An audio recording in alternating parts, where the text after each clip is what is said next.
Here we go. Welcome to the program as he is Caleb Calhoun and I am Dave Hooker. And we got hit with a little bit of an electrical storm last night. So I'll be real honest with you. Some interesting things going on with the tech side. Can you hear me okay, Caleb? I can hear you perfect. How you doing, Dave? Uh, good. I'm in an interesting spot right now. So, some of our equipment is not at full function, but here we go. A lot to get to on the program today. I hope you had a fantastic weekend, and whenever you're watching this, I hope you had a great Mother's Day. Happy Mother's Day to you and yours. So, a lot to get to on the program today, including the Johnny Majors estate sale. How should we remember Johnny Majors? And then also on the program, we will get to a couple of different things that pertain to this season, as I know that's what you love. And that will be, man, South Carolina, who I dismissed, Texas A&M, who I think Caleb and I both dismissed at one point, are now one of the more dangerous teams in the SEC, according to 247 Sports. So we'll get to four downs about that. And maybe it's time there's a little bit of comeuppance for me because I wasn't high on South Carolina last year, but are they a program on the rise? Certainly could be the case, as ever since the that insanely unpredictable day in October, the Columbia collapse, South Carolina has been off and running. So also a Missouri state law has NIL for college, for high school players only if they attend college. I'm not sure that that's actually legal per the laws of our nation, but we'll get into that. So a lot to get to, and here we go. Let's start with four downs. Caleb Calhoun, and I want to talk about South Carolina, Texas A&M right now. And South Carolina and Texas A&M are two teams that neither one of us have been particularly high on, but I think we've changed our tune just a little bit differently on South Carolina. So here we go. Let's start with South Carolina. Four down. So first down, who is the most dangerous between the two teams overall? Is it South Carolina or is it Texas A&M? Not even a question. It's South Carolina this year. Now, a long term, Texas A&M. I think one day Texas A&M will right this ship. But for 2023, it's South Carolina, and I don't think it's close. Okay, I actually do think it's close. I think that most dangerous. I think South Carolina is in a better direction. I think Jimbo Fisher will eventually get fired when that buyout gets low enough. But as far as for this season, I believe that Texas A&M could be dangerous. I feel like we know what we're getting out of South Carolina this year, and that's going to be probably an 8-9 win team. I don't know if you've seen the over under, but dangerous teams could overlook A&M because I don't think there's a terrible amount of respect for them right now. So I'm actually going to say A&M is more dangerous, maybe because I have a lower ceiling for them, Caleb, than I do South Carolina. So you'll take South Carolina. I will take Texas A&M as the more dangerous team. Okay. Is South Carolina dangerous? In what way? What would define South Carolina being dangerous this year? At the end of the day, we look back and we say South Carolina took a step in the right direction. They were dangerous in 2024. We look back at 2023. What makes them dangerous? Are they dangerous? And for the record, before we go further, Tennessee is on this same list, guys, ahead of South Carolina and Texas A&M, considered more dangerous than those two teams. Right. My concept of dangerous would be a team that you don't think, and this is why it was a little shocking that Tennessee was on here, a team that you don't think will compete for the college football playoff, but could still be very good and could derail other teams' playoff hopes. So that's what South Carolina did to Tennessee last year. That is what they do. They face North Carolina. That's not a team they're going to be dangerous to, but they do visit Georgia, Tennessee, and Texas A&M. Sounds like what's being talked about is they're going to be dangerous against either Georgia or Tennessee on the road. I don't think they're going to be too dangerous against Tennessee. They could be dangerous against Georgia. because Georgia could be overlooking them, and Georgia does have a very young team, and that's the third game of the year. You know this, Dave, as well as I do. A quarterback disparity can be the great equalizer in football, no matter how much more talented one team is than the other. And if Spencer Rattler plays like he did at the end of last year, well, and Georgia doesn't have a quarterback to start the year, well, then all of a sudden you might see something shocking happen in that game. Well, if you want to use they could upset somebody and they're dangerous, then I'm going to say they're definitely dangerous. They beat Tennessee last year. I don't think they will this year, but it could happen. And so since it did last year, I will say it could this year. I think they could beat Florida if that's dangerous. Dangerous to me is, and we'll talk about Tennessee being dangerous. Dangerous to me is beating Georgia and getting to the SEC championship game, and they're not going to do that. I think we would both agree. So maybe we define dangerous a little bit different, but I think we've kind of got them sort of in the same spot. Okay, but they'll win the East before Texas A&M wins the West. I'll tell you that right now. Neither is happening, but the East is way easier. Let's start with that. I'm not going to split a hypothetical hair with you, but I don't like where Alabama's going. And what if Jaden Daniels were to get injured? Texas A&M with a new offensive look. I don't know that I would, if I had to place it, I wouldn't bet on either team. Let me be clear. But if I had to bet on either team to win their division, I think I'd go A&M because South Carolina would just have to get a crazy fluky game against Georgia and could potentially win. But we both agree neither's going to win their division. Yeah, neither's going to win their division. But if South Carolina gets a fluke win over Georgia, which won't happen, but if they do, they might have already won the East at that point. Look, the East is outside of Tennessee, Georgia, and South Carolina. The whole division is garbage this year. Florida's garbage, Vanderbilt's garbage, Kentucky's garbage, and Missouri's garbage this year. Okay, let's move on to third down. Is A&M dangerous, and what would define that, Caleb? Texas A&M being dangerous. What would define that for you? Again, for Texas A&M, and we're defining it differently, but for me, for Texas A&M, being dangerous would have to mean beating one of the very good teams they play this year, whether it be Alabama, who they get at home, Tennessee on the road, Miami on the road, Ole Miss on the road, and LSU on the road. I mean, those are five. They have to win 2 or 3 of those games. You would say winning the West. I'm going to tell you this right now. They're not winning any of those games. I've said from the start, A&M's going 3-9 this year, and I'm staking my claim to that.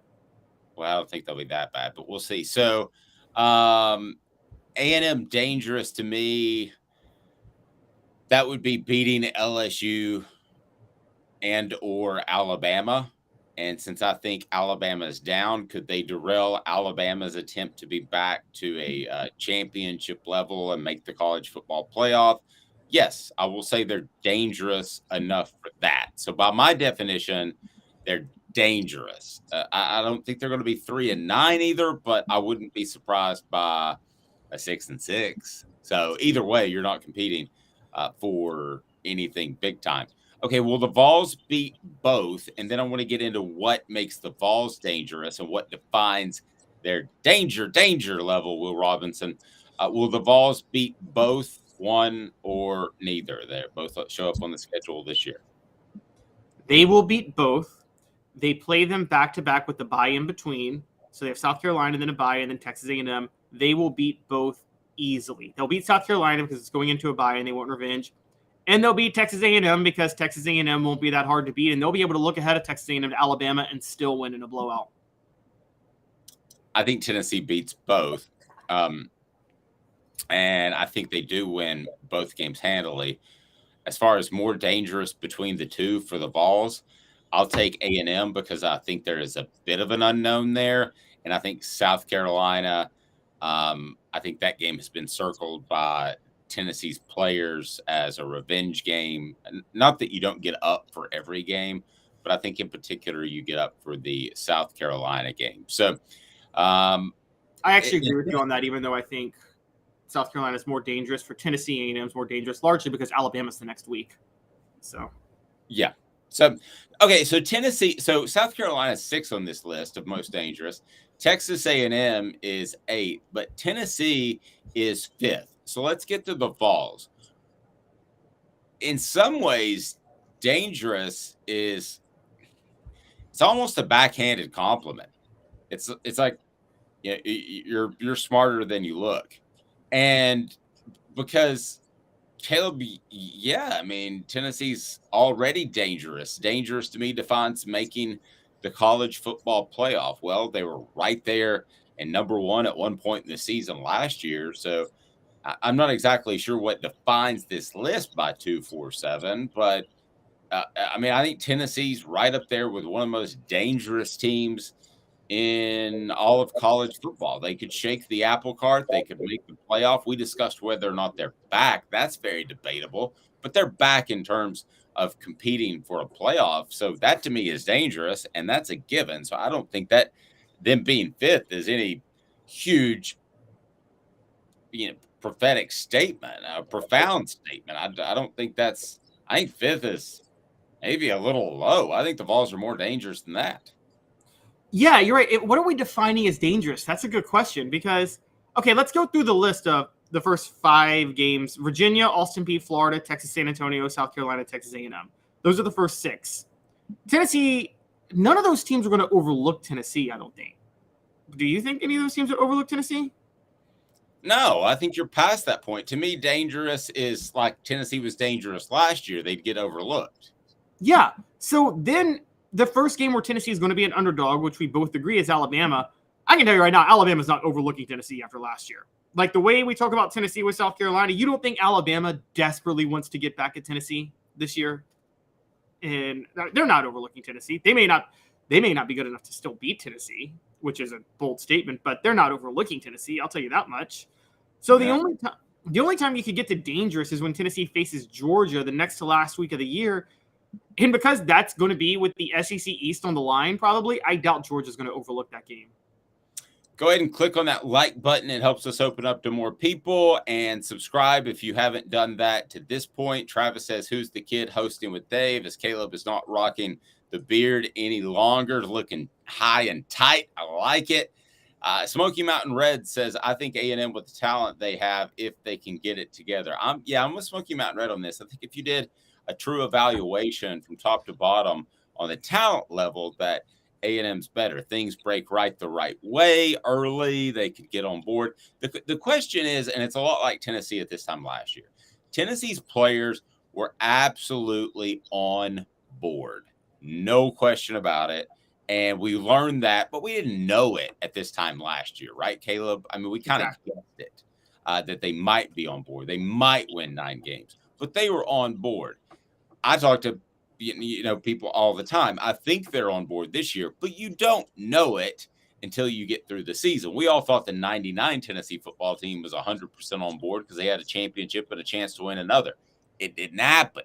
So you just don't know that chemistry, and every team is different. And one thing brought up by our message board that's interesting, 2 different views of Shane Beamer. We got Shane Beamer is a clown, and then Smoky Mountain Red said, I'm not a big fan of Shane Beamer, but if he continues at this trend, I could see the Gators grabbing him. That's something you don't do oftentimes in the SEC, is grab one coach to go to another, Caleb, but we have seen it before. Tommy Tuberville would be an example. Steve Spurrier, not really an example because there was an interim where he went from the NFL first, but you have Lane Kiffin. That was almost an example. Back in the day, there was an unwritten rule where you didn't go after other SEC coaches. That's not the case anymore, despite the fact that I underrated Shane Beamer and that he has made me eat my words. I think the longer that Shane Beamer is in the SEC East, whether it's South Carolina or Tennessee or whoever, I think that's good news. South Carolina or Florida or whoever, I think that's good news for Tennessee, Caleb. Yeah, there's a sugar high with Shane Beamer right now because a sugar high. I love that. He does have a really, really, really good quarterback. And like I just said, a quarterback can be the great equalizer in things. And I guess they finally decided to let Spencer Rattler play his game towards the end of the year. You could tell they switched up their game plan, which will probably help them this year. I don't know how much that helps them long term, though. Because, again, when Spencer Rattler's gone, what are you going to do? And you're right. within 2 years, we're going to see a lot of these players that committed to Tennessee and then committed to South Carolina who would have committed to Tennessee, maybe hit the transfer portal. So we'll see how it goes. Is Spencer Rattler Shane Beamer's Josh Dobbs? Is that a good analogy? Well, only if. Is he to Beamer what Dobbs was to Jones? Yeah, probably. That's a pretty good comparison because I think he wins a couple of more games for Shane Beamer than Shane Beamer would have won without. And I thought Josh Dobbs kept Tennessee respectable when, in all honesty, their program from top to bottom was not respectable. Some other guys that have gone from school to school within the SEC, of course, Houston Nutt, Ole Miss, and Arkansas, and then Doug Dickey was another one. So could Shane Beamer make that sort of jump from South Carolina? Yeah, if Florida wants it. From South Carolina to Florida, if Florida wants him, that's the big question. I know Shane Beamer is going to look at it from a recruiting perspective, and he would make that move in a heartbeat. I don't even care if the money's the same, but certainly he would be willing to make that move if it were offered to him. I think so too. Would you not leave South Carolina for Florida? Who wouldn't leave South Carolina for Florida? That's a better job. It's not the best job in the world, but it's a better job in South Carolina. So I agree. I think Shane Beamer would take that move. The thing that might work in Shane Beamer's favor, and I've been saying this for a while, Clemson is on the decline. We saw that last year. Now, Dabo, to his credit, made the right staff hire again, bringing in Garrett Riley to run the offense. So maybe they're going to have another surge this year. But Dave, with conference realignment and the way things are shaking out and the awful deals in the SEC, I thought about this recently. We talked about last week how Florida State can't exist in the same sphere as Florida unless they get out of the deal. Do you think Clemson can exist in the same sphere as South Carolina at this point either? This is South Carolina's advantage. They're bringing in way more money than Clemson is. And if they don't get this conference realignment thing figured out, South Carolina could really end up overtaking Clemson as the premier state school in the state, as the state school. Not two state schools, but it's just South Carolina. Right. And to get to your answer, South Carolina is a talent, upper middle class state. It's not a talent rich state. It's not LSU. It's not Louisiana. It's not Texas. It's not California. It's not Florida.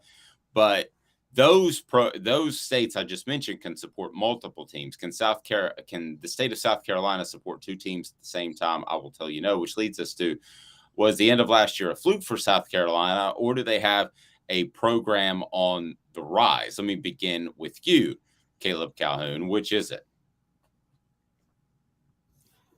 So I don't think the Spencer Rattler turnaround was a total fluke. I think those 2 wins were flukes, though. I do. I think those 2 wins were flukes. I think South Carolina benefited from Clemson not having a quarterback situation figured out, and they benefited from the whole Jeremy Banks saga with Tennessee. If Jeremy Banks doesn't decide to throw a right hook at Hendon Hooker, and if Cade Klubnik is starting at Clemson, then South Carolina finishes the year 6-6, and we're having a totally different conversation about the Gamecocks right now than we're having. And so it had a lot more to do with what was with the inner workings of what was going on with Tennessee and Clemson at the time than it had anything to do with what was going on in South Carolina. Even though Spencer Rattler did turn a corner and play much better in those games, and there's no denying that, they still don't win those games if those incidents don't happen. Yes, but they did happen. So they're on the rise. I can't debate that. And I was a South Carolina hater, and I know we've got a lot of South Carolina fans that are on our channel. Please hit the like button and subscribe if you haven't at this point. I was a South Carolina hater, man, before the Tennessee game. I thought they'd come back to earth before the Clemson game. I thought they might even play flat in the bowl game. They beat Clemson, did not play flat in the bowl game, and they're recruiting really well. I can't say they're not on the rise. They're on the rise, at least in my mind, and I would argue, Caleb, they should be in anybody's mind, because this is a football team that I thought was going to stumble along and just be an absolute disaster. And Shane Beamer might even have gotten, based off what I was told, might even have gotten fired at the end of last year before the Tennessee game.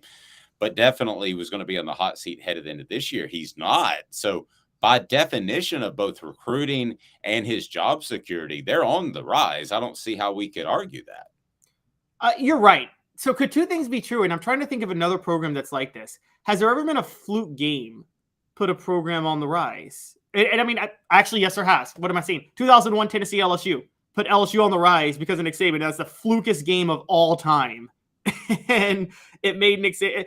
I'm not saying Shane Beamer is going to be Nick Saban. I'm not saying that. I am saying, though, that there are instances where fluke games can change the trajectory of a program.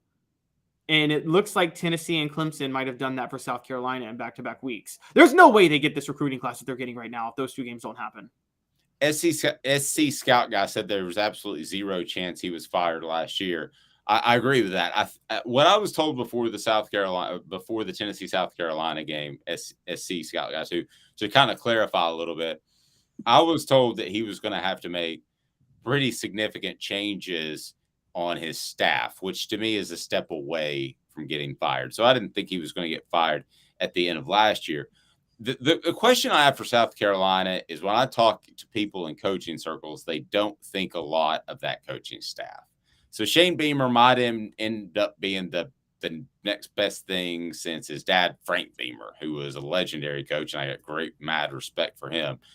But if he doesn't have a great staff around him, that's going to be a problem. So defining a successful season for South Carolina, I don't think is the college football playoff. That is going to be, by the way, anybody that wins 9 or 10 games the year before, barring something insane happening, you should absolutely expect your team to be in the college football playoff once it's 12.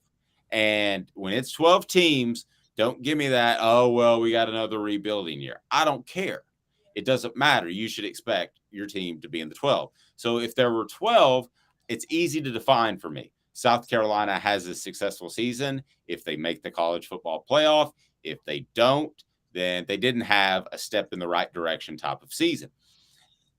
However, we're not there yet. This is 4 teams, so you've got to be one of the best 4 teams in the country. I don't think South Carolina's ready for that. I think a successful season and continuing to go in the right direction is a little bit tough to define. I think it is showing that you have Spencer Rattler on the correct path now, because you didn't for a good bit of the year last year. But if you're able to do that now, Caleb, then if that offense is anywhere close to the top of offenses we're seeing at Tennessee, Southern California, TCU, I mean, if they're anywhere in that ballpark, that to me defines success.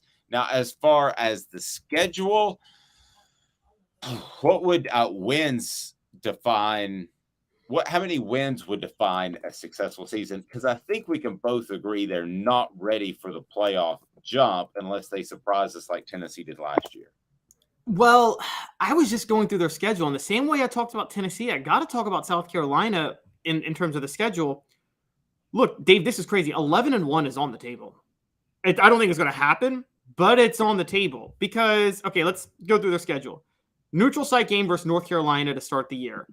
North Carolina was really underwhelming last year. They could win that game. I think that might be a toss-up because Drake May's so good. And I don't know how you feel. I think Drake May's a better NFL prospect than Caleb Williams in 2 years. But I think Drake May's a John Elway type of prospect, and you won't hear me throw that around. There you go. So, yeah, I mean, I think North Carolina could win that game. But, okay, South Carolina could win that game too. So if South Carolina pulls it out, then they get Furman. Okay, they get at Georgia. We assume loss. But then they play Mississippi State at home. They visit Tennessee. I mean, they did beat Tennessee last year. We both think Tennessee is going to win this year, but they did beat them last year. So you can't just write off South Carolina if you're coming from South Carolina's perspective. Then you got Florida at home. Hey, I think South Carolina beats Florida at home, don't you? Yes, I do. So, for instance, we know SC Scout guy is a South Carolina fan, so he says winning 8 games with a chance to win 9, they're still building. I think nowadays with the transfer, SC Scout guy, I think you're setting your bar a little bit low. I think 9 defines whether or not this season is a success for South Carolina. Hoghead says 9-3 or better would be a good step for SC. Who do they lose to outside of Georgia, Tennessee, and Clemson? No, I mean, that's what I'm trying to figure out. SC Sky Guy, I think you got your bar a little bit low. I mean, I got Clemson at home. Yeah, I mean, I think that 9 wins. If they just win 8, I think that would be a disappointment in the wrong direction. And in a lot of ways, it would set South Carolina back for perhaps years because they just re-up that contract with Shane Beamer. Don't forget some of those dreaded contracts. I mean, Jerry Green had one season when they got bounced by North Carolina at Tennessee where he got a new contract after, and it was like, oh, darn it. We didn't really want to give this to him, but now we're kind of stuck because he won. We've seen that happen before. No offense, SC Scout Guy, but I think that's where South Carolina is going to be in a couple of years. But again, I got nothing. First of a successful season. Yeah, I mean, you have one successful season and then oopsie. All right, so how many wins would you think would be successful? Caleb Calhoun will tell us. It's brought to you by Andy Mason, AndyMasonRealEstate.com. Save thousands or tens of thousands of dollars thanks to the best service, the best prices in the biz. That's AndyMasonRealEstate.com. You'll love him. I sure do. He's fantastic. He's my realtor getting ready to make a move, and he's the first guy I will call. You have got to check out AndyMasonRealEstate.com, and you'll be so happy with the process. Over 40 years of experience in that office, so it's pretty phenomenal. 2 minutes. Then coming back, we're going to get into some Johnny Majors talk because his estate went up for sale over the weekend. I'm going to tell you what I think about Johnny Majors. Would he have won a national title had he not been ousted at the University of Tennessee? We'll discuss. Stay tuned. He's Caleb Calhoun. I'm Dave Hooker. And Craving Wings South North Shore location, where we've heard people say that you can get the best wings in East Tennessee. Pero ¿quién es este? El número 87, Jacob Warren. I'll just do 6 of my sauce 87, please. Imposible, señorita. Dale 6 más. Look at these wings. Perfectas, deliciosas, fantásticas. Man, I don't know what you're saying, but it sounds awesome. How do you say fresh, never frozen in Spanish? Frescas, nunca congeladas. Make your way to Craving Wings and get you 6 más. But what was funny about Cadis, we were a full continuum of care at that time. We had detox, we had inpatient, we had outpatient. So we were doing a lot of the things that we do now. But now we just do them so much better.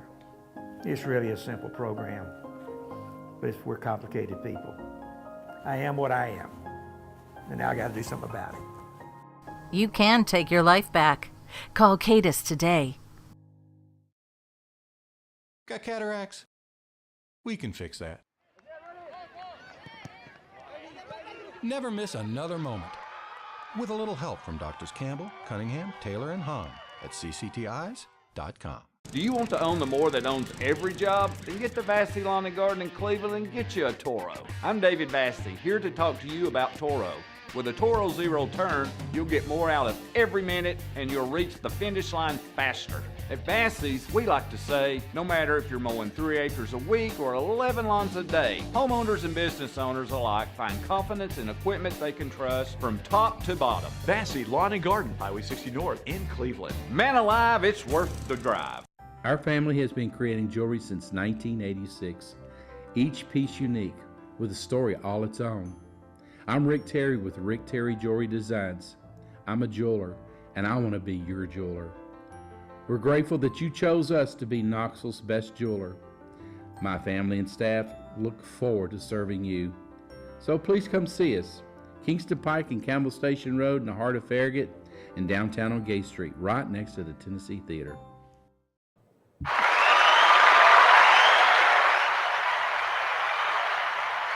Yes, I welcome you back. Because, Caleb, you need to say something profound because I'm having interesting issues with my magic machine. So will you say something smart right now? And if you just say something smart, And I'm going to be mad at you because that's what John Adams used to always do. I'd say something intriguing. He would No, say, I'm going to address Travis saying I look like I'm 12 because, Travis, just so you know, I turned 35 this week. oh, this week? I turned 35 on Wednesday. On Wednesday. So I do love the fact, when I was 16, I hated when I was told, like, you look like you're 8. But now that I'm turning 35, I love being told I look so much younger. Yeah, absolutely. I got that like up until like 5 years ago, and then it just stopped. Like all of a sudden stopped, like at 45. So I just turned 49. And so I asked somebody over the weekend, I said, we were out and about, and I said, how old do you think I look? And she flat out looked at me and said, 60. To be fair, how old was she? She was like 24. She was a server at a restaurant. Okay, she should have gotten the age right, though. She was 24. Like, if like a 12-year-old... You said she was joking, but then it was too late. The dagger was in. Yeah, she wasn't joking. I mean, once you say that, you can pull the dagger out, but it still hurts. I think I got my machine working. Peter Griffin, bring us back.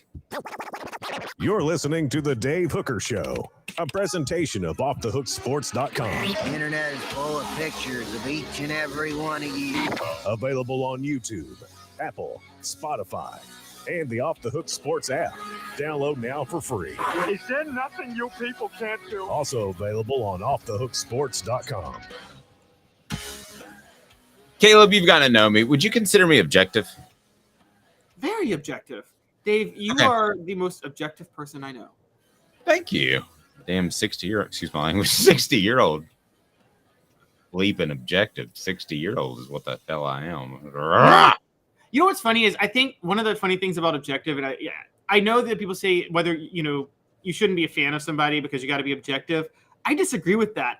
As I've gotten older, I think it doesn't matter whether or not you're a fan. You can still be fully objective whether or not you root for a team. I'm a Titans fan. I'm very objective about the Titans, believe me. And I think you're the same way with the Cowboys. No, I'm a jackass with the Cowboys. I will throw stuff at the TV. I'm not objective. No, but you're objective in the sense that you're very aware of whether or not they're going to suck this year. Yes. Well, that's every year since 1995 or 96 because they won it in 95. So 96, I thought, I knew with Barry Switzer they weren't going to keep it rolling. But anyway, okay. Yeah. Okay, so I do consider myself objective, and I will tell everybody on this message board because I consider you like family and part of the group. When we left Peyton Manning's last game in the Orange Bowl at the 1998 Orange Bowl against Nebraska, I took off my Tennessee shirt, and I told my wife, I'm not going to be a Tennessee fan anymore. I'm still going to appreciate it, and I love college football. And I'm going to love the SEC more than anything in the world, but I don't think I can do this. My wife looked at me because I was the guy that threw stuff at the TV when Tennessee lost. And my wife looked at me, and happy Mother's Day to the best mom in the world yesterday. But my wife looked at me and she said, she never curses. Bull bleep. She was like, you're not going to be able to put it down. And I did. And the other reason I put it down is because it's just like that 2001 LSU game. I was really mad about that game because I was going to go to LA. I was going to go to LA, the SEC championship game. Now, I got mad about that. It probably affected my reporting and question asking after. I'm just going to be real honest with you. So I put down my objectivity. Is it better when Tennessee does better for my business and what Caleb and I do? Absolutely. But I try to put that down. That being said, I go strict crazy fanboy off one person at the University of Tennessee and with history of the University of Tennessee. And the other guy that I might, if he was still alive, would be Reggie White. But the one guy I kind of went fanboy over, and we developed a relationship, which was really cool. We were going to do the Johnny Major show, and I was his co-host, and we did a pilot. And as it turns out, the person who was putting it all together and basically in charge of selling it could not get it sold because he had a health issue that cropped up right in the middle of it. So we had the stations lined up and everything. But I'll go ahead and tell you from personal experience, the advertisers are the most important. So we thank all of our advertisers. By the way, portions of the program brought to you by City Heating and Air Conditioning. City Heat and Air, integrity matters. 50 years, they're awesome. And they will take care of your unit with integrity. Integrity matters. Okay. So I go straight fanboy on Johnny Majors. I grew up at that time. You've got to think. I was born in 1974. So my first memories of football were around 80. I mean, one of my first memories, it was the catch that Dwight Clark reeled in the NFL. Some of my first memories were the 9-6 Alabama game where Tennessee had a kick block. So those were my memories. And he was the coach for so long. It wasn't like a revolving door at all. And then it got to the point where I covered people, and I'm not trying to say they were peers. Like I knew as much football as a Philip Fulmer, or I could throw the ball as well as a Peyton Manning. But when I covered them, they were more peers. By the way, Rebecca says, enjoy that baby face, Caleb. My husband has one of those and still looks 15 at 53. He barely shaves. There we go. I shave all the time. And just my face. So, but I went fanboy over Johnny Majors. And he comes to me, and he pulls me aside. He's like, hey, so you need to, Dave, you got to help me. A tendency to go on a little long. And you just nudge me by going a little long in this pilot that we did. So when I see his estate going up for sale, it's kind of a reminder that we all get old. And it's a reminder of how successful he was. And I don't think some of our younger listeners, like Rebecca, I think I can barely see her picture, and I think she's 28. But he was not just a coach that had Tennessee knocking on the door for a national title. He was a guy who went to Pitt and won a national title. Created a Heisman Trophy winner at Pitt, Tony Dorsett, which later changed to Tony Dorsett, which like Theismann to Theismann, so Joe Theismann could hopefully win the Heisman. So I don't know why it's changed to Dorsett, though. But anyway, so he had an incredible career at Tennessee. He was one of the best players of his generation. How good was he in the 50s, Caleb? Where would he rank among the best players in that group? 2, 3, 4? Among the best players in the 50s? Yes. Specifically the 50s, he might be number 1. I mean, he might be above, in terms of college, you got Doug Atkins, Hank Larcella, who should have won the Heisman also, by the way, in 1951. That's it. It's Johnny Majors, Doug Atkins, Hank Larcella. That's it. And Johnny Majors probably, I would say, was number 1 as a college football player. Doug Atkins, NFL, totally different story. But yeah, Johnny Majors was the best player in college of those 3. Did I ever tell you about the time that Doug Atkins, before NFL games, used to take his .22 and shoot birds out of the rafters of Comiskey Park before games? You did not tell me that. That's incredible. Not insane. That's insane. That's pretty about it. You talk about an interview that takes a long time to edit. That man cursed more than anybody I know. I don't know what we're going to do when we have Al Wilson on the Celebrate 98 series. You need to be sure like and subscribe to that. That's going to be, I'm going to have to buy Caleb a special birthday present to edit some of that out, but that's fine.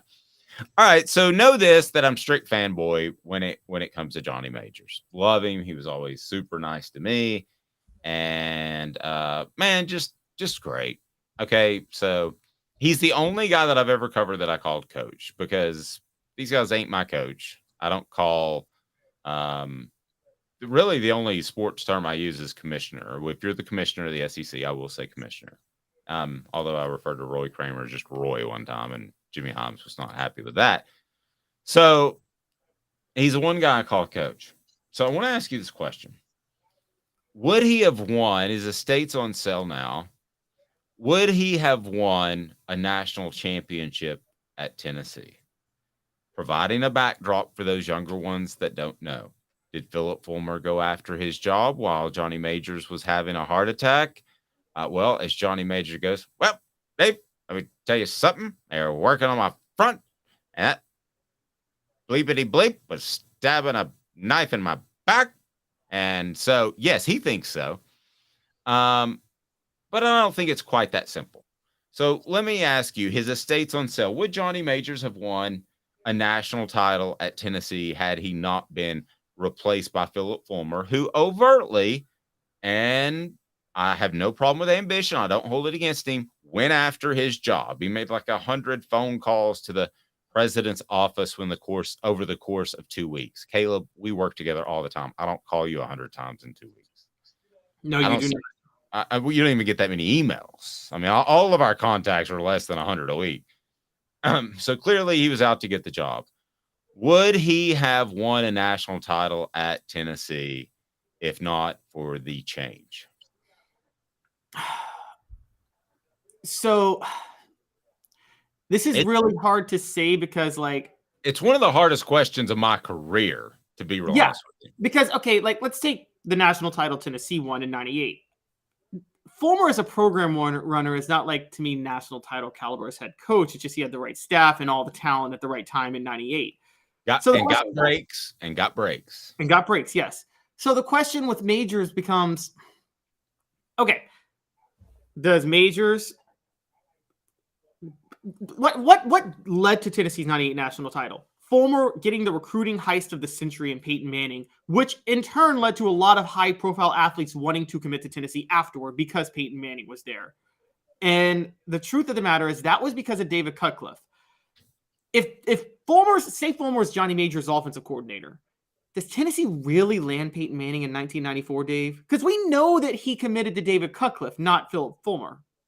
That's a pretty well. But if he gets another Heath Schuler, they do something different. I see where you're going, and this is the conversation I want to have. I love it. And I love these conversations, and I hope you guys do too in the message board. So, and the other question is, okay, look, let's talk about that. Those the teams that Fulmer was offensive coordinator for in 89 and 90. I mean, you talk about the only teams that the late 90s teams that could compete with the late 90s teams in terms of talent was that 89 and 90 offense. Those offenses were loaded with talent. You know that, Dave, more than I do.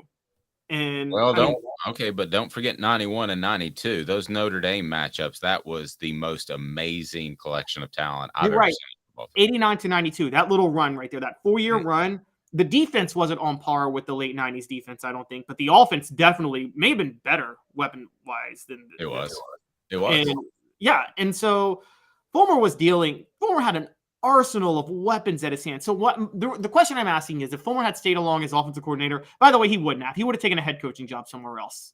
Okay, let's just put that out there. But say he does stay at Tennessee as offensive coordinator. I don't think he would have actually.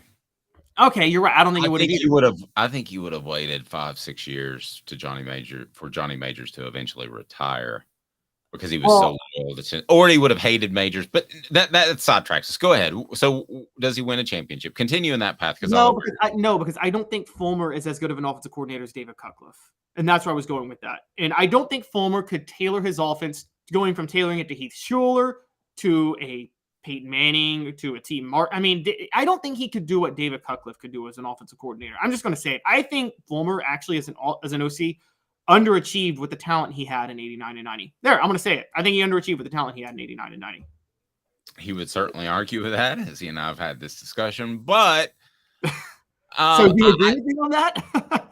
No, he thinks he was an excellent offense coordinator, and he doesn't like that's left off his resume as a benchmark. But that's another discussion. 9-6 against Alabama in 1990. I know. I didn't say that was my opinion, Caleb.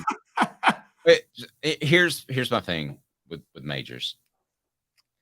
I think, unfortunately, that the relationships with the boosters got too sour. I think that part of that was ego, and I think part of that was alcohol related. So it breaks my heart to say this, but if he hangs around at Tennessee till 96, 97, as Travis points out, had 5 years left, which, is what I was thinking. Best years were behind him. I'm afraid that's the case. And I know another coach that won a national title much more recently that I think alcohol got in the way and it affects you in recruiting. There are a lot of grandmas that they smell that on your breath, even if you just had a pop on the plane going to their place, and that's bad. I know of a coach that won a national championship recently that was known to show up at a prospect's house partially intoxicated and was asked to leave. Why do I feel like I know the coach you're talking about? Yeah, don't say it. So, all right. So I think that would have been a factor. And back then, you didn't get that addressed. You just rolled with it. And it was just a man being a man, like, Paul Bear Bryant.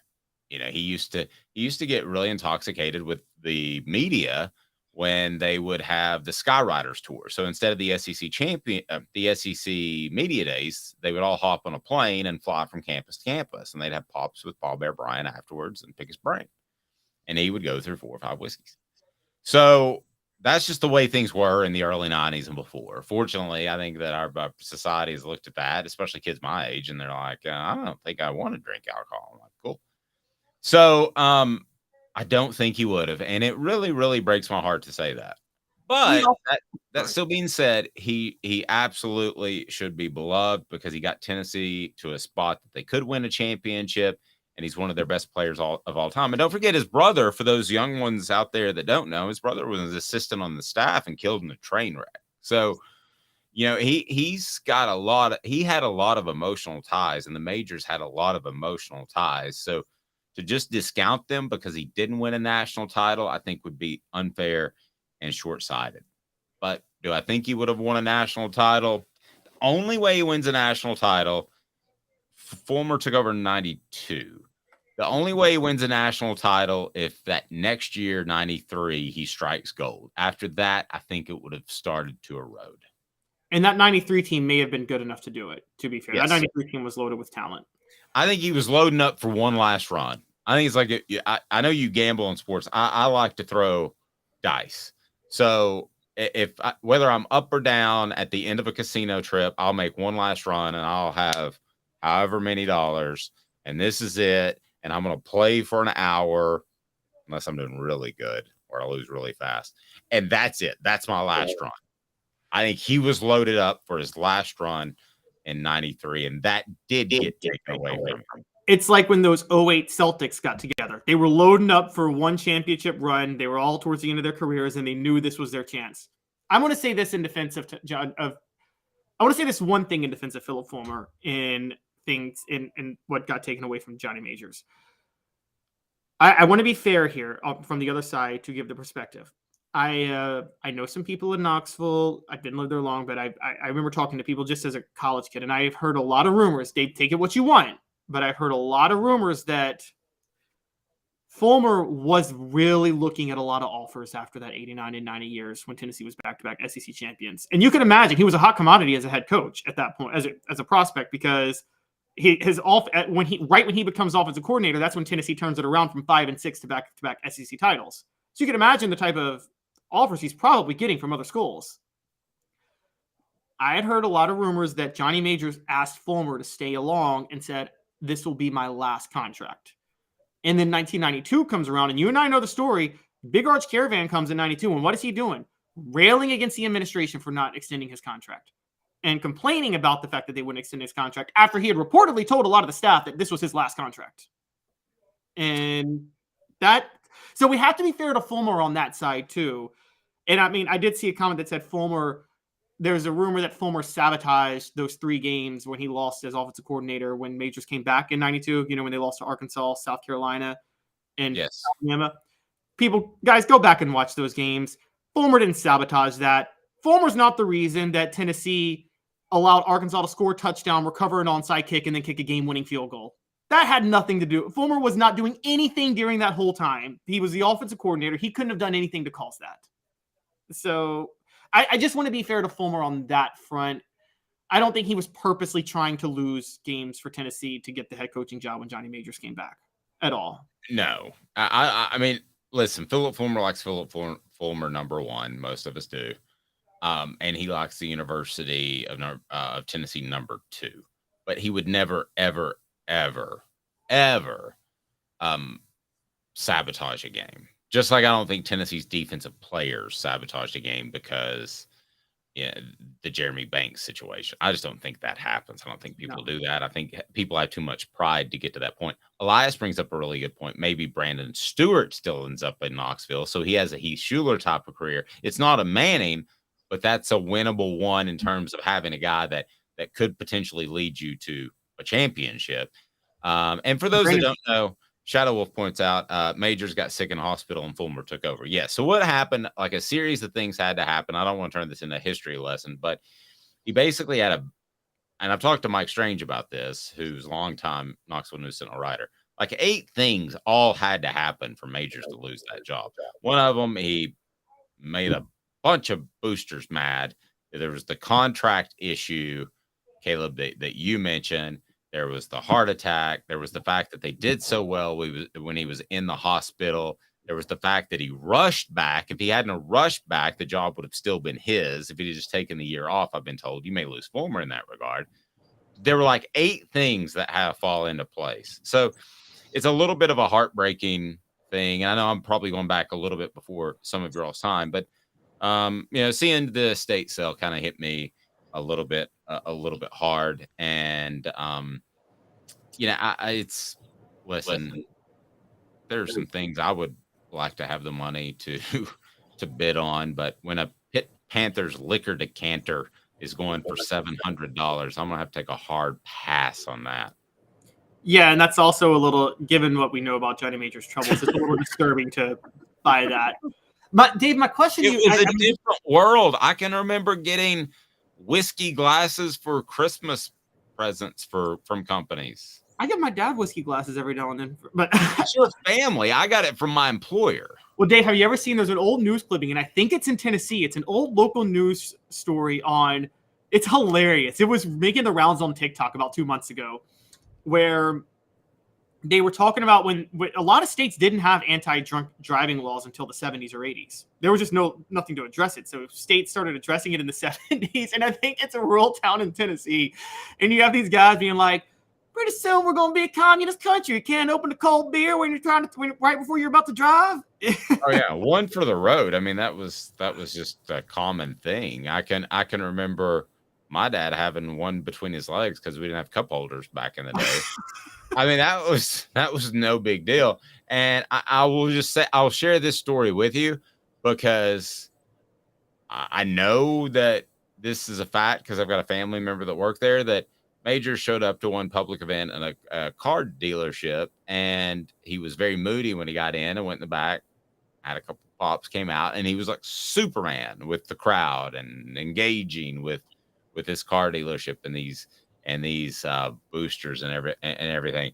But when he left, he took his car that was given to him by the company parking lot, the dealership, and he hit one car that was parked so hard that it turned into like accordions, and 8 cars got actually hit because one car kept hitting another and another and another. So including his car, there were like almost double digit 10 cars involved in an accident that he created. Before we get to something stupid that we left out last week, and I'm mad at Caleb and I'm mad at me. Hoghead says, how do you guys rate Fulmer's coaching performance with the 93 team? Caleb? Well, before we get to our stupid comment. I actually think he did a pretty good job with the 93 team. The Penn State game, let's not forget that Citrus Bowl was the one blowout loss, but that was where everybody knew Heath Schuler was going to the NFL. And so it was kind of the distraction of his last bowl game. And so that was an issue. Their one actual loss that year was at Florida. And I think that was Faxgate year, wasn't it? Wasn't that where where Ron Zook got a hold of Tennessee's playbook right before the game? And Tennessee still almost won that game. So, I mean, that's you got to give Fulmer some credit for that one. So I think, again, maybe Fulmer should have been a little bit more secure in his documents and his documentation. But yes, that was I forget, how does the story go, Dave? An assistant coach for Tennessee faxed the playbook to Ron Zook and the offensive game plan. Yeah, a little before my time, but basically Tennessee's playbook was sent to Gainesville via fax. Yes. So and I don't know how in the world your career continues at that point. And no, I agree. I mean, that to me is every bit as bad as what I was talking about that Alabama baseball coach gambling on his own team. As a matter of fact, that's worse. Oh, it's worse. It's what Dave Clawson had the same issue a few years ago. Remember when Dave Clawson, apparently an assistant, I believe, was probably on Petrino's payroll. It sounds like Petrino was hiring an assistant for Dave Clawson to send him Dave Clawson's playbooks at Wake Forest. Well, no, a lot of people think so. Zook was opening at a position at Florida, which is why he did it, if I remember correctly. But a similar situation happened with Doug Dickey, where he went to Florida right after.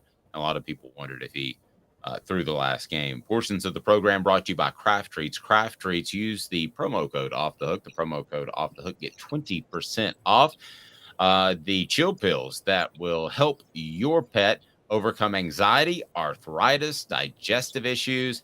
That is Craft Treats. CraftTreats.com. Use the promo code Off the Hook. Again, promo code Off the Hook, get 20% off. They got non-CBD treats as well that are simply awesome. So check them out. Caleb and I absolutely dropped the ball last week. Chide us if you must. Man, what the H? What the? What was he thinking? Release the hounds. The Dave Hooker Show. Keep cool. A presentation of OffTheHookSports.com. Talked about breakout performances last week, and I read everything on the message board, guys, so you know. So not just now, but on our Celebrate 98 series, on our ball reports with Jacob Warren and Cooper Mays, and I reply to all of them. So, and you guys give me great topic ideas. How in the world did we talk about biggest breakout performances and not Tony Robinson? Auburn, 85. Oh my gosh, you're so right. How did we forget? Well, okay, but because to me, that's not a breakout performance because Tony Robinson was the starter in 1984, and he was considered a Heisman candidate going into 1985. So again, you can't call that a breakout performance. Okay, it wouldn't be a breakout moment in today's worldwide internet, but it was then. People in UCLA, people in LA and Wyoming and South Florida didn't know who he was, but they knew who he was when they got that Sports Illustrated and he was on the front. So to me, that is a breakout performance. Maybe I'm twisting it a little bit.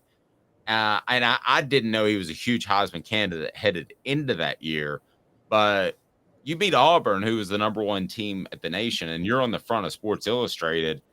I mean, I knew who Steph Curry was before he won his first championship, but to me, it was a breakout moment at some point. I'm sure he had a big game in that first championship in the playoffs to be able to overcome a deficit or put a team away. That, to me, defines a breakout performance, and I think we at least should have mentioned that last week. Okay, I could get with that.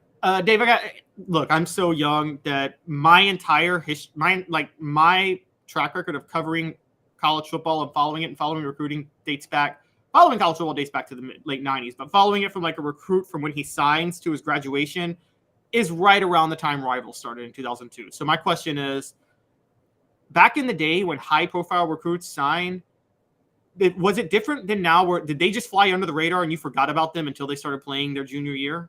And then from the national media perspective. Yes, and you go back into the 70s, freshmen weren't eligible. So Tony Robinson was eligible. I'll give you an idea of how backwards it was.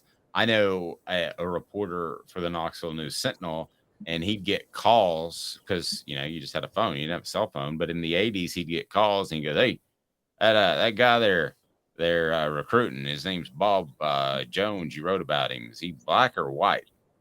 And the reason they would ask is because it was a stereotype that a black guy was a runner and the white guy was a pocket passer. So some people had preferences over both. Nowadays, we know that's just stupid. And what happens is stacking very, very early in a player's development will put an African American. It doesn't happen as much anymore, but they would take them away from the thinking positions, such as baseball. In baseball, it would be pitcher, catcher. In football, it would be quarterback. And so that sort of stuff happened forever. So a lot of people didn't want a black quarterback because it was a racist time. They didn't think he was smart enough, which we now know is incredibly stupid. So But to answer your question, when he came in, I don't know that anybody was very ballyhooed as a recruit. I mean, this is before my time too. I know you think I'm like 60 years old, like that waitress, but this is before my time too. But when he came in, it was pretty obvious that he had a certain flash. And after that Auburn game, it was like, whoa, this guy could win a Heisman. So what I was told by many people, and I believe, is that when he suffered the leg injury after the Auburn win later that season, that's when he turned to drugs. And for those that don't know, drugs derailed his career. Tony Robinson went on and played as a replacement player through a moonshot for the Washington Redskins. And it was a touchdown. They beat the Dallas Cowboys, who had almost all of their complete roster, not replacement players. And then the strike was over, partly because of that game. The Replacements by Keanu Reeves is loosely based off that, believe it or not. And so he had to go straight back to prison. He was literally on work release, where he would show up, practice, show up for games, and then go right back to prison. And then he watched the Redskins that year win the Super Bowl in a prison cell. So we all make mistakes, but I do believe that the injury put him in a state of depression. And I don't think we understood substance abuse like we do now. I'm not making excuses for him. Or depression. We didn't understand depression during that time either. The way we do absolutely. Now. I don't know that we understood depression 5 years ago, but you're right. Okay, what would he have been in today's college football, today's NFL? Oh my gosh, Tony Robinson in today's NFL, with the way that they finally been able to tailor game plans around athletic quarterbacks. Now, let me be, you're right. This isn't a black-white thing. This is an athletic versus non-athletic quarterbacks thing. Sometimes, back in the day, athletic quarterbacks were a lot of times, they almost got a raw deal in this sense. Because they were athletic, no coach is worried about developing them into pocket passers. So then they would get to the NFL and they weren't ready because they hadn't been developed as pocket passers since middle school, the way the pocket passing quarterbacks had. Does that make sense to a degree? Right. The strongest example on your side is Randall Cunningham. So that coaching staff, Buddy Ryan, they said, they're like, they didn't run an offense. I mean, they told Randall Cunningham, they said, make 4 or 5 plays a game with your athleticism. And the defense, which was phenomenal, one of the 2 best I've seen with the 85 Bears, will win it. You just make 4 or 5 plays. Don't worry about it. Don't worry about reads and all that junk. So they never tried to develop him. Whereas nowadays you have like Lamar Jackson. So you based it around a running attack for the first 2 or 3 years to take advantage of that ability. And now he's a pretty good thrower. I think Tony Robinson, now they never did that with Mike Vick. They tried to make him a thrower from the get. I think Tony Robinson would be better than Mike Vick, would be better than Lamar Jackson, because he was a good thrower in 85. So if Tony Robinson had just finished his career, no drug issues, you can even have the injury, the knee injury, but with today's modern medicine, he's the number 1 pick in the draft. Sorry, Bryce Young. I believe that 150,000%, and you would never be able to talk me out of it. Tony was shorter, as pointed out on the message board, but everybody was shorter. Our society has grown. 6'2", 6'3" back then was now the 6'5". Yeah, 6'5". I mean, 6'4", 6'5" wasn't a requirement for quarterback back then. And I mean, receivers back then, heck, Jerry Rice considered the best receiver of all time to you, not to me. I think he was a system receiver, but only 6 feet. And so, I mean, yeah, it's obviously a little bit different times. I could see that with Tony Robinson. See, I can't see much because I didn't watch Tony Robinson play. But I think of a guy like a Heath Shuler. I think Heath Shuler may have been sabotaged in this way. Heath Shuler, you know this, Dave, whole career was a running quarterback. He was a great thrower who was also mobile. So I'm sure from his middle school days, he was taught to use his legs before going through his read. And even Cutcliffe probably asked him to use his legs before going through his read because that's what he was good at. Well, in the NFL, you're asked to go through your reads first and then use your legs if you have to. That's a rough transition. That was the thing for the NFL from the beginning of time until about 5 years ago. So, it didn't just hurt. I think Heath Shuler would have been a heck of an NFL quarterback in today's game. Heck, Archie Manning. Could you imagine Archie Manning with the NFL today, the way they protect quarterbacks? I mean, Archie Manning, if he's drafted by the Steelers, wins 4 Super Bowls, just like Terry Bradshaw, and Terry Bradshaw is not on TV right now. Well, yeah, and the Steelers were the one team, the one NFL franchise that were able to take a quarterback that couldn't read a defense and develop him. Because Terry Bradshaw, from what I understand, was, you probably know more than I do, but wasn't that right of a quarterback when he first got drafted. No, he was not. So yeah, he would have been every bit that good. He would have been special, big arm. Lamar Jackson is actually the best comparison I could come up with. But I think he would have been better. I think he would have been a better thrower from the get. And Lamar Jackson has developed into a fine thrower. So that offense is not as just tailor-made to his running ability. But I hate that we left him out last week. I think he was that special. And we talk about breakout players. Again, people knew who he was, but when he did that against Auburn, it was way, way different. Hit that like and subscribe button. We greatly appreciate that. Portions of the program brought to you by Zul Beer, XULbeer.com. Zul Beer is worldwide award-winning craft beer. It is absolutely fantastic. And also they have parking downtown, panoramic view of the city. And I tell you what, Missouri's doing something that's pretty smart for their football program. And I don't say that a lot, but they are. 2 minutes, and I'll tell you what Missouri's doing that Tennessee needs to fall right in line with, and they need to do it quick. Stay tuned. Sun, sand, and salt water, the beach is a very relaxing place. Unless you wear contacts. Ow! Open your eyes to the best the beach has to offer with LASIK vision correction from Campbell Cunningham Laser Center. Ah. Hi, Mike Davis here with City Heating and Air, reminding you to always dare to compare. Our team provides quality local heating and air service, installation, and maintenance across East Tennessee. We use only the best equipment like American Standard heating and air conditioning for your residential, new construction, or commercial needs. Honesty, dependability, and customer satisfaction have been the cornerstones of our business since 1961. City Heat and Air. Dare to compare.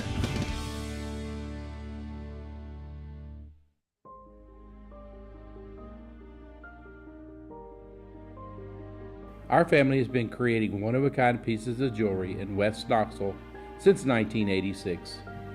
Each piece is a combination of unique processes that bring your idea to life. Every day in our shop, a truly special item with a story all its own is being manufactured in our facility, bringing the history and family sentiment into a whole new generation of life. We're grateful that you chose us to be Knoxville's best jeweler, a title that we value and respect. Because to me, being a jeweler and owning a jewelry store are not the same thing. I'm Rick Terry. I'm a jeweler, and we want to be your jeweler. Kingston Pike and Campbell Station Road in the heart of Farragut, and downtown on Gay Street right next to the Tennessee Theater. When you want a hard cider that's easy to enjoy, one that's crafted to perfection, you need Tennessee Cider Company. Some say it's the signature cider of the South. Others say it's the cure to your craving. They all say you'll savor every sip. With a selection of ciders free to sample, all it takes is one taste. Visit tncidercompany.com for more information, as well as to shop our ciders and merchandise online. Thirsty yet? Doors open at 10 a.m. Who's this guy? Hello, wizard. The Dave Hooker Show, a presentation of Off the Hook Sports. What? YouTube, Apple, Spotify, and the free Off the Hook Sports app. Back to Dave Hooker. Message board moments brought to you by Bassey Lawn and Garden. Man alive, it's worth the drive. Whether you're in Knoxville, Nashville, Chattanooga, it's in Cleveland, Tennessee, and they've got buying power that will take you to another level. It's completely phenomenal. Bassey Lawn and Garden, man alive, it is worth the drive. Residential mowers, but think about those industrial mowers and the commercial mowers that will save you a ton of money. So message board thoughts. Hoghead says, do you think we would have won the 97 Florida game if Fulmer had realized that Jamal Lewis was actually on the team? He did not play. Mark Levine did, but I believe Mark Levine only had about 9 or 11 carries. You might want to look that up for me, Caleb. So I don't think they were committed to running the football. Now, Jamal could break, maybe he breaks an 80-yarder, and then you're like, oh, I'm Philip Fulmer. I'm the head coach, and I'm an offensive line guy. I'm going to be committed to running the ball. But if he had the same amount of touches as Levine, I'd probably say no. I know that's an unpopular decision. Travis saying Megatron. More important thing from that game, too. If you remember, Dave, that 97 Florida game may have been the worst performance in history by a Tennessee football offensive line. Jamal Lewis couldn't pass protect. It would have been worse if he started that game. Peyton Manning was already under pressure the whole game. Remember that? Yes. Oh, yeah, no, I do. Yeah, I was like on the 11th row of the student section. My buddy didn't make it, though, because he was the one who was supposed to sneak all the alcohol in. Sorry. I made it. I think he gave it there's to a reason there's a reason I put it all in his backpack. I think he gave it to the offensive line that day because that offensive line they all should have quit for the way they were horrible with the way they protected Peyton Manning that day. Megatron was the best wide receiver ever on the message board by Travis. Might have been, we'll never know. That's what scares me about Hendon Hooker, but I don't want to go down that path. Randy Moss was. Sorry. I would go Randy Moss, number 1 overall. But this sounds crazy. If I had to pick somebody that was not a quarterback, I would take Jerry Rice. And I know you think I'm crazy. All right, so he's just rolling his eyes. Overrated. Okay. Elias says memory gets a bit fuzzy there, but I remember folks being very surprised how much Tennessee struggled rushing in early 97. Elias also adding, wasn't Brian Darden some sort of mega recruit? Brian Darden is the ultimate go-to of a guy that not only was a mega recruit, but people saw in preseason camp and thought that he was going to be a phenom. I'm talking about guys that know ball, and that was before my time, but guys like Jimmy Himes thought that he was going to be a superstar, and he ended up being nothing. I don't know the complete backstory of why not. And then Shadow Wolf says Jamal was NFL looking when he walked through the door at Tennessee. I do think there's a lot of truth to that. And Alabama players are NFL looking all the time, and they still win titles. Now, I mean, Jamal's junior year, 97, 98, 99. So that would have been 99. I mean, he should have just taken the year off and gone to the NFL. Oh, I agree. As a matter of fact, Travis Henry was significantly better that year than Jamal Lewis. I mean, I remember watching in 99 thinking that Travis Henry was the better running back, honestly, long term. And then we realized, you're right, Jamal Lewis was just trying to protect himself for the NFL. But who can blame him for that? Yep. Okay, so here we go in an interesting development. We like to bring you the good stuff, and this is something that could affect Missouri, could affect Tennessee, and therefore affect the SEC and what is now the SEC East. And that is some changes with NIL rules, and they're taking place in the state of Missouri. So let's get to that. Brought to you by Campbell Cunningham, Taylor, and Hahn. Campbell Cunningham, Taylor, and Hahn fixed my vision. Not far-sighted, not nearsighted. It's perfect. No contacts, no glasses. It is absolutely awesome. So Campbell Cunningham, Taylor, and Hahn, cataract surgery as well, which you may need. So think of that for your loved one because the doctors are local and they have the vision centers all over East Tennessee to take care of your annual checkups and such. So Tennessee's ahead of the NIL. We would all agree with that. Tennessee and the NIL seem made for each other because of Tennessee's hunger and their ability to provide those hungry boosters with opportunities to buy players, which is exactly what we're talking about. As someone told me, it's as simple as this. Player X goes from one school, that school offers X, another school offers X, another school offers X, and he takes the highest bid. So that's what we're about. The days of, man, I grew up wanting to play for this school are still there. But when you're talking about transfers, they're really not. Now, I think there are advantages of going to places that fit your style, like Adante Thornton to Tennessee. But it's a lot about cash. Tell me what Missouri, the state of Missouri, not the University of Missouri, is doing to help Eli Drinkwitz other than providing him with free toupees. So what Missouri is doing right now, and this is very much ahead of the curve, and I don't know if it's good or bad for the sport yet if other teams do it, but they are passing an NIL law that it addresses a lot of things with the NIL that's a little bit of a pushback against the NCAA that I don't want to go into. The legislature's already passed it. It's waiting to be signed by the governor. But the crux of this NIL law is this. high school recruits will be allowed to enter NIL deals and start earning endorsement money as soon as they sign with an in-state program. High school recruits in Missouri are effectively being bribed to stay in state at this point. Now, you could make the case that a lot of people are having a problem with this. You could make the case of, oh my gosh, how could you do that with, trying to force kids to stay in state or bribe them to stay in state? Well, guess what? Dave, how many states have lottery scholarships to try to bribe kids to stay in state with academics and go to in-state schools? I mean, this is a common thing. You want the best at whatever, you want the best kids in your state at whatever they're good at to stay within the state. So I don't blame Missouri for doing this. The question becomes, if you're a school that recruits national like Tennessee, what happens when the state of Georgia decides to do this? Or the state of Louisiana decides to do this? Okay, so let me clarify for the record. Here's what makes this law different. So you can get NIL money in high school in Tennessee. I could go out and sponsor a guy, and we could be rolling with that. In Georgia right now, it's under consideration, and there have been a couple of states. Alabama confirmed it was prohibited. Florida confirmed prohibited. So that just gives South Carolina confirmed prohibited. So you can't do it there. Tennessee, you can. But there's no attachment to going Tennessee like the Hope Scholarship. So, I mean, if, for instance, my son qualified for a lot of Hope Scholarship, we get nothing out of that because he's not that it strikes me that is hurtful, but maybe. And he gets none of that because he's going out of state. So they only get this NIL money if they sign with Missouri. First of all, or some other Division II school that plays football. Right, inside of the state. First of all, that seems very illegal to me. Okay. But you say it's already just needs to be signed off. I mean, okay. What can anybody do to stop it? I guess nothing. I trust you on the legal stuff.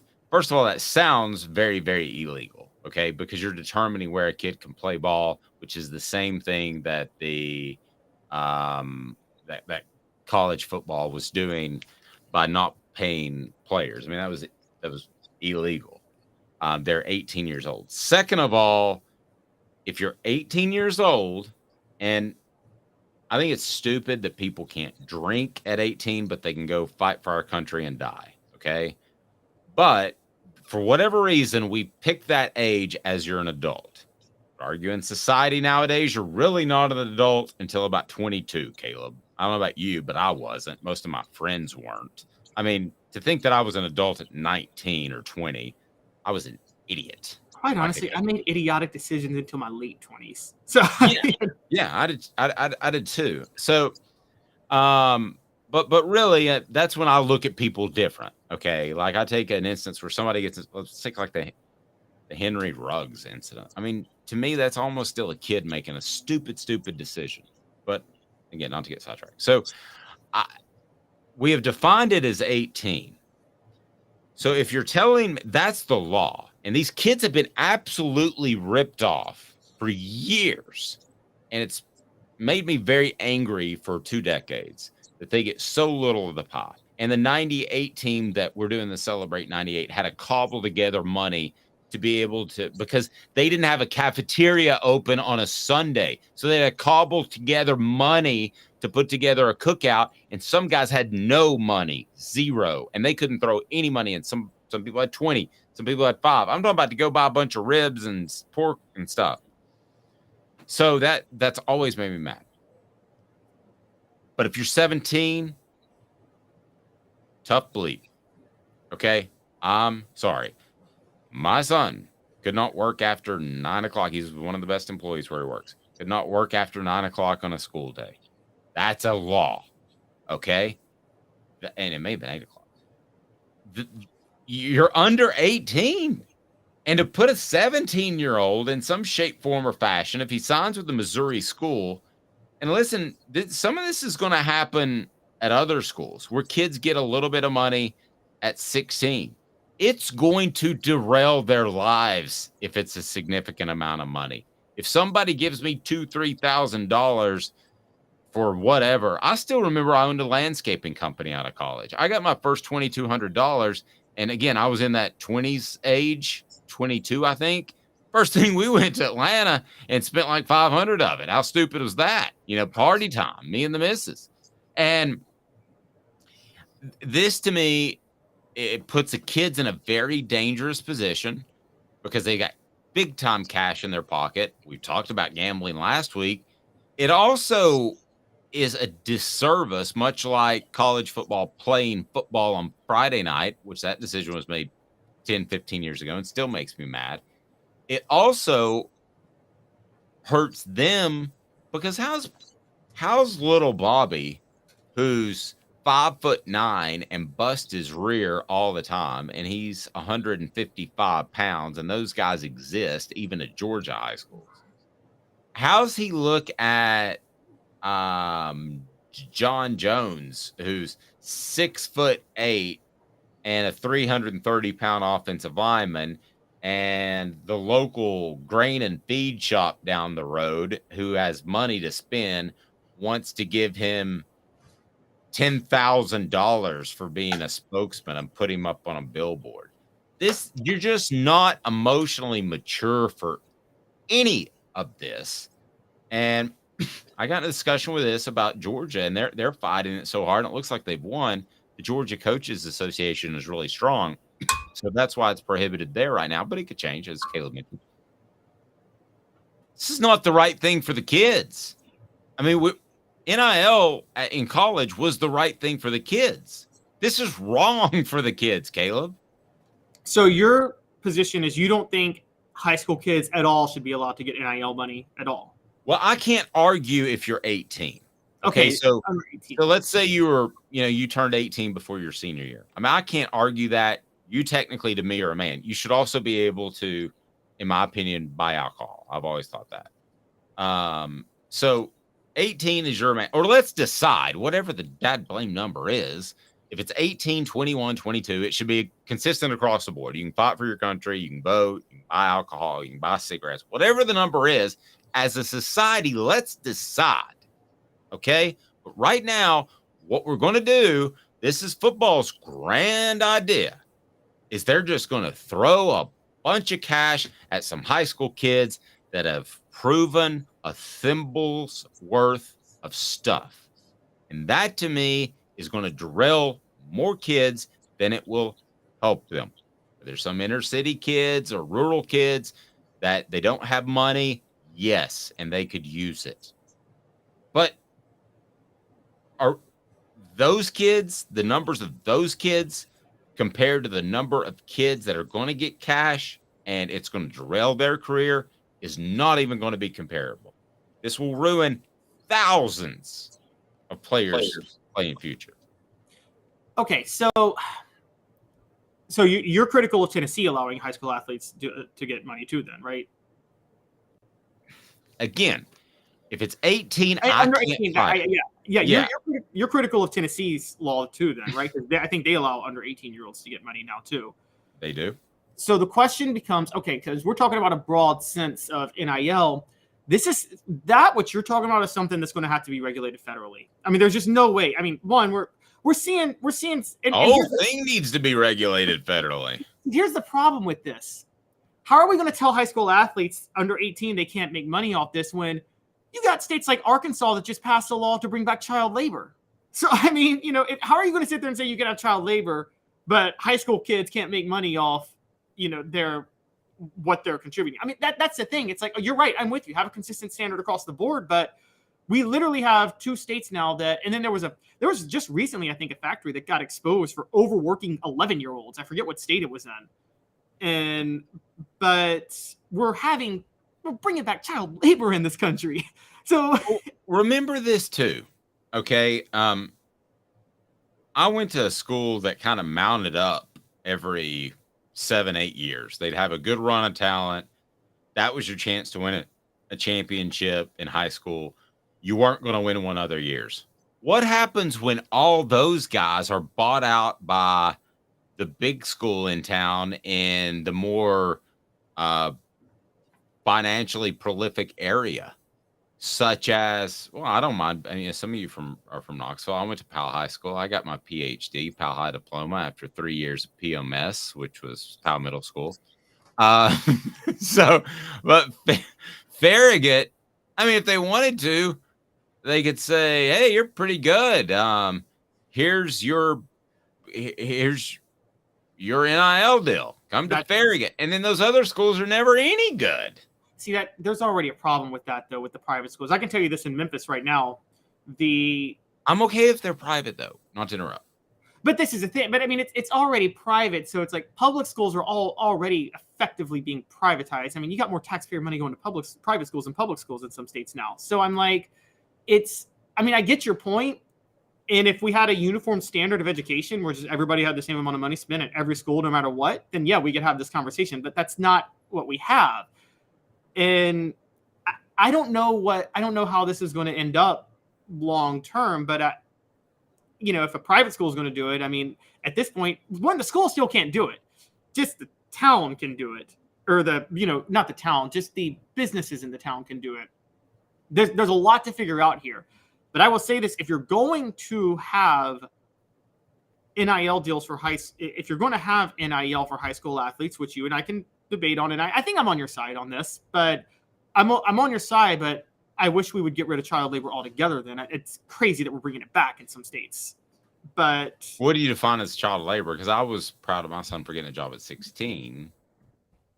But it had to be part. He could only work like 20, 25 hours, and it couldn't be after 9 o'clock on a school night. Okay, so basically in Arkansas, they just signed a law that people under 16 can get hired for work without the Division of Labor's permission, which is it's kind of a permit you have to get to. You have to have like a special permit, I think, a lot of times to hire under 16-year-olds. That you can put a kid to work at the Walmart factory in Arkansas? Is that what we're saying?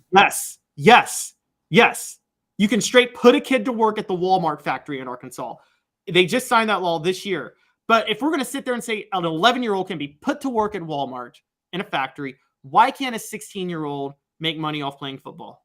Well, yeah, if we're gonna say the whole thing's screwy, we can turn it into China and they start making Nikes. I mean, that's what they're doing. I mean, Arkansas literally, they'll cut social assistance for kids and say, hey, rather than have lunch, why not just send you to a factory and you can work there when you're 11, even if you have school and you have things like that. I mean, it's disgusting. It's disgusting. Hit the like and subscribe button. I think Sean Ellis is going to be up next on the Celebrate 98 series. We'll have Cooper Mays this week as well. Thanks. We had a surge in subscribers, so really appreciate that. But be sure and set your notifications on too, because these things are going to drop the Celebrate 98 series and Cooper and Jacob with our Vol Report, brought to you by City Heating and Air Conditioning and Bassey Lawn and Garden at different times. So get those notifications on as well. I'll leave you with this. Travis says NIL exists to video games. Yes, it does.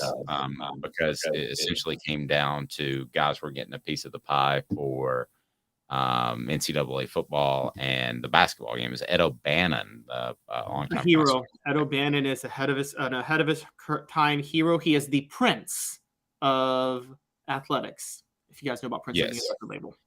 So, and then Travis went on to say no one is buying high school video games or buying jerseys. That's true, but you got a lot of high school boosters that cobble together money to pay coaches outside of their regular pay. I'm talking about public schools, not private schools. Outside of the regular pay, there's some high school coaches that are making over $100,000 a year at some public schools because they find ways to feed them money because they want to keep the coaches. They're going to do that the same way with the players, and it's going to make it you're either an it school or you're not, and that ain't cool. Man, I've been wanting players to get money for 20 years. That's way too far. He's Caleb Calhoun. I'm Dave Hooker. Presentation of Off the Hook Sports. It is weekdays at 10 a.m. We'll talk to you next time. Have a fantastic morning, afternoon, evening, whatever the